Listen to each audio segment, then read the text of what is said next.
band playing, but this is much nicer. Number two, I've left my watch home, but it's been 45 minutes since I last spent money in Millicent. I have been a very good ambassador for SA Quilters spending money here.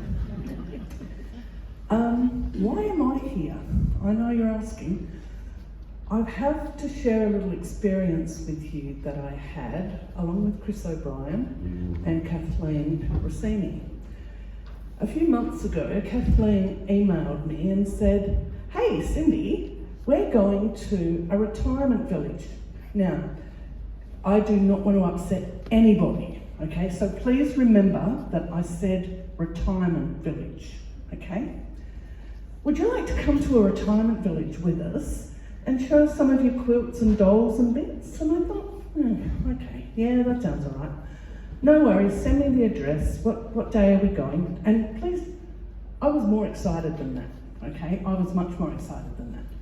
So, I get the address and I'm thinking, I'm new to Adelaide also, let me tell you. Isn't that West Beach? Isn't that somewhere where the crows used to be? I don't know. So I drive over with my sat-nav and I get to this building and there's no oval because apparently that's gone, and there's also no car parks.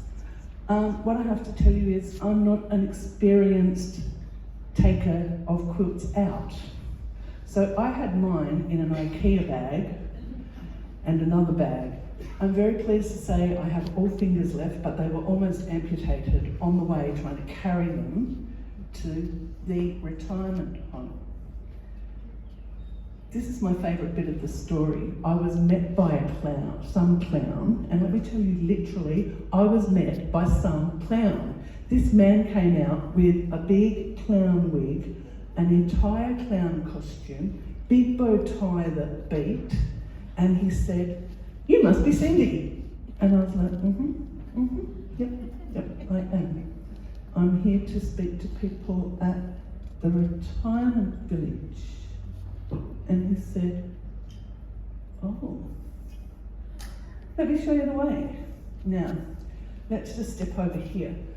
Can I tell you that many years ago we lost my darling Nan to dementia, and we looked at to families who have someone suffering. You know what I mean. You have people that you love and suddenly you lose them, and it's like, it used to be wonderful and now we're just looking after. But we're not going to get sad, we're just going to step back here. And he said, "Oh, the residents are in there."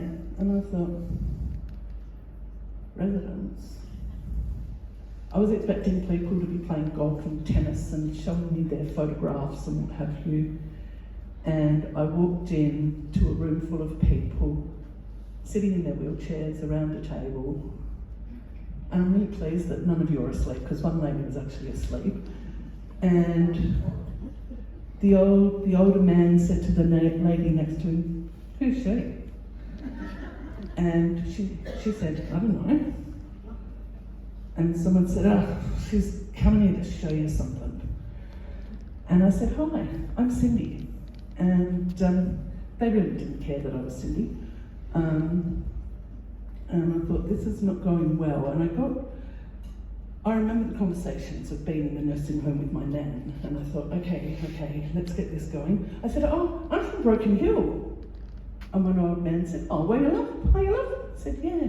"Where are you from?" And he was from, and I can't remember, he was from Mount Gambier. And then we ran around the table and all the people told me where they were from.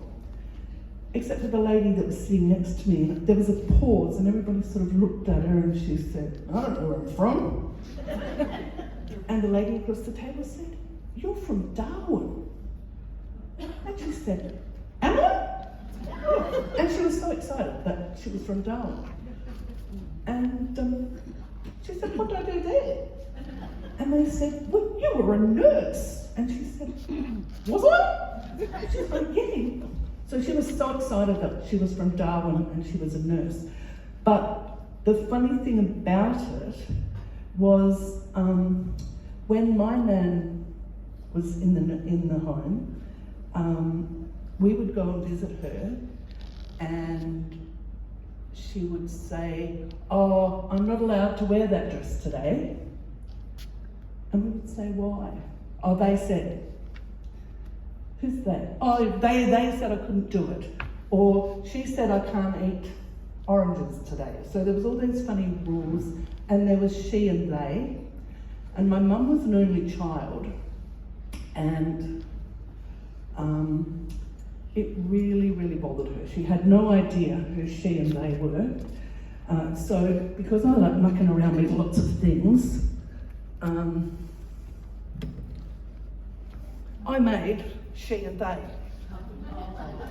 And they're made out of my nan's old dresses, and they don't stand up very well, but neither would you if you'd had a hard life like them. Here, would you like to hold she and they? And one of the things I like to do when I'm in difficult situations is write poems.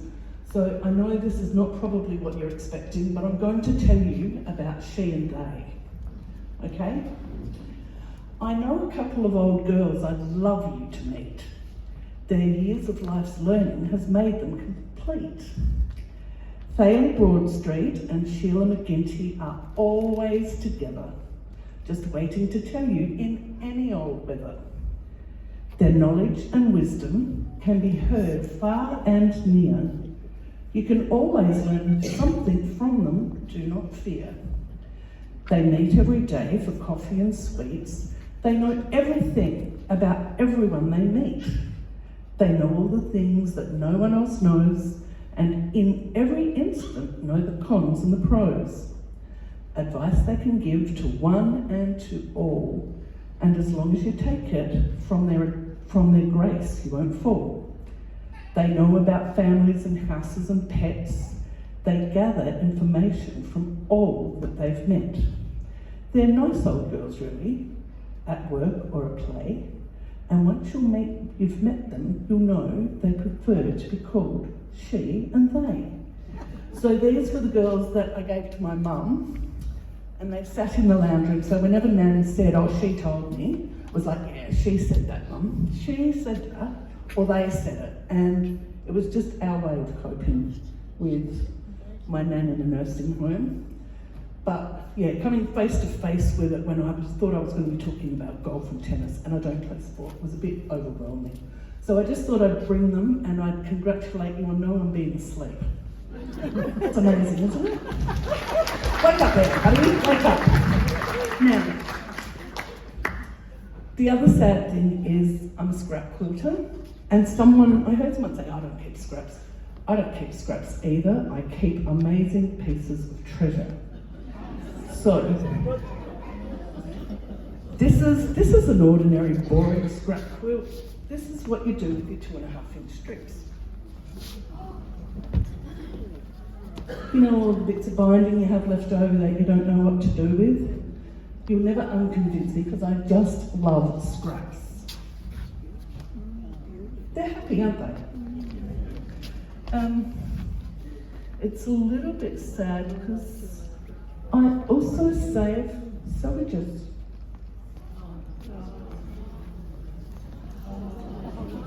Who doesn't love a coloured selvage? Thank you. Don't you all wish you had a bag of selvages now?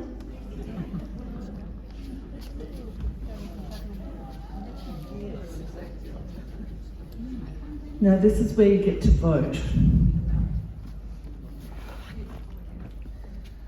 I really like crumbs, little bits. And I think the smallest piece here is 1/4 of an inch. It had seam allowance though. Now, don't you think that this looks like a map? Don't you think it looks like a street map? This is called fringe gorillas because there's always someone moving on the edge. Isn't it? Yeah. And this is where my problem with scraps start. I thought that was really cool, but I wonder what it would look like if I made it in white. So I did.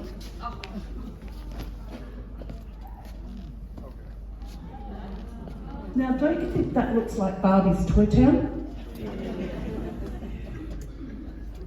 Apparently there's a cure, but I don't know what it is. But it's fun. I also like denim, and a lot of the time my kids would never leave their jeans at home. And a few times my dad would say, "Have you seen those jeans of mine, love?" And I'd say, "No," but in fact I'd actually cut the legs off them and put them into a quilt.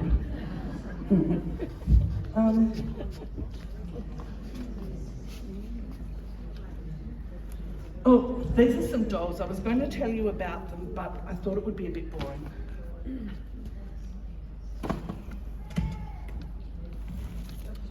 I feel like Nina Conti children. I'm pulling bits out of here like there's no tomorrow. Oh. Who doesn't love Raggedy Ann? Yeah. I really like the ugly ones. So that's Raggedy. These were cool. These were dolls that, they're fabric, but they actually, don't they look like wood? Now work with me here. Yes. By treating the fabric, you can make them into wood. Say, look. They even sound a bit like wood. And this was an elf I made. It was a little bit creepy, and my kids said, "Do we have to have people staring at us all the time?" But, no, you can sit with your eyes closed. I think this is my life mission quilt. I made this while my husband was getting treatment for cancer, up until when he passed away. And I have to look, but this is actually using, you know when you cut your bias? These are the triangles from your bias. And I can't remember, but there's around 2,600 of them in stars. But isn't it pretty? Don't waste a thing. Sorry? I don't do a lot of handwork. It's all machine done and machine quilted. But in some ways I think possibly it's a historical piece of fabric, because there's so many beautiful pieces there. And so many people would get so excited and say, "Got a pack of binding scraps for you," and be like, "Yay." And my friends would be like, "Yay, give her another bag." And I just brought this one because I really love it. I don't know if any of you have done a Laura Heine workshop, but this was all scraps too. And it's, I guess what I'm trying to say is it's just how you look at fabrics and what you see. We have a great sit and sew day in Adelaide, and someone put a piece of fabric on the table and it was purple trees, and I was looking at it thinking, "Oh, that is the top of her dress." And Chris O'Brien said, "You take it." She was like, okay. Now, the thing I'm not supposed to talk about while I'm up here is appraisals. Who knows about appraisals? Who knows what appraisals is? It's putting value on your quilts so that your family don't just think your quilts are for the dog blankets and they can get rid of them. It's not, I'm part of the appraisal committee, and I know I've cut into the time, but you said you had a bit to spare. Because these are mine, I can give you the answers. Quilts are appraised not at the price you can sell them for, but at the price they would be to replace them. If something happened and you had to have your quilts replaced, what cost it would be. Okay, let's throw it out there. What do you think this quilt's worth? Stop. You're looking at the wrong side. Did I mention that? Sorry? Are they proper pearls? Yes, of course. I always put my proper pearls on quilts. 500? Anybody else got any ideas? It's got to be more than that. Ballpark figure, anyone? 2,000. 2,000? This quilt is valued at $1,800, okay? I'm not telling you because I want you to pat me on the back. I'm telling you because I want you to go home and look at your quilts. I don't do handwork. This is all machine. I lied. I sewed a string of pearls on. All you women that do beautiful handwork, think how valuable your quilts are and how possibly your families don't acknowledge. And that's not their fault. It's because we don't educate them properly.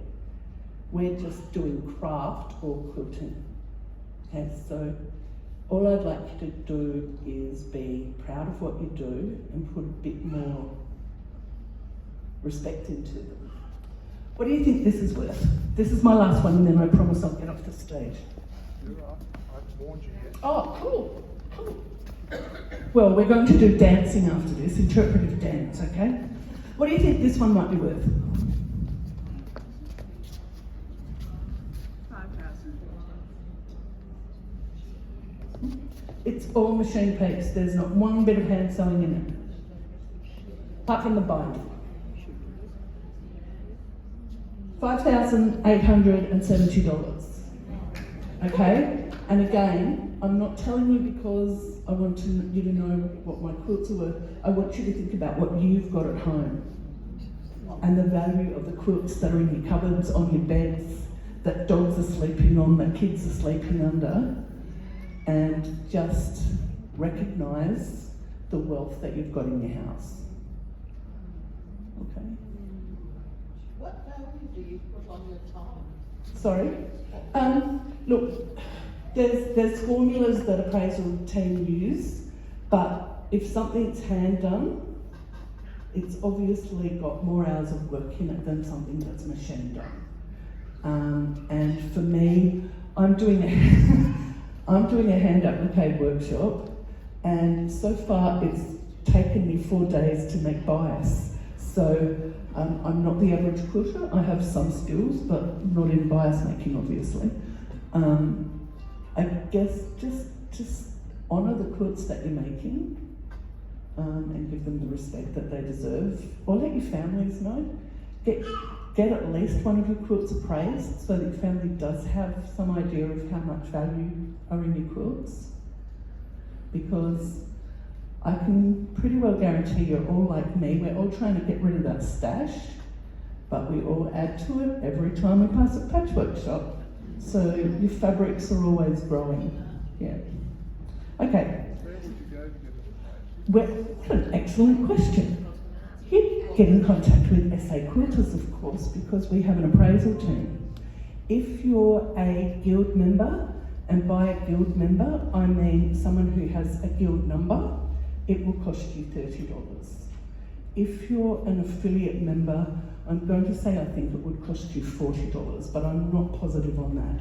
If you're a group that is an affiliated group and you could get 20 or 30 quilts together, we will travel, we will come to you. We don't mind being boarded, staying with people. We would come and evaluate your quilts. And you could use that as your country grant. And you could use it as your country grant.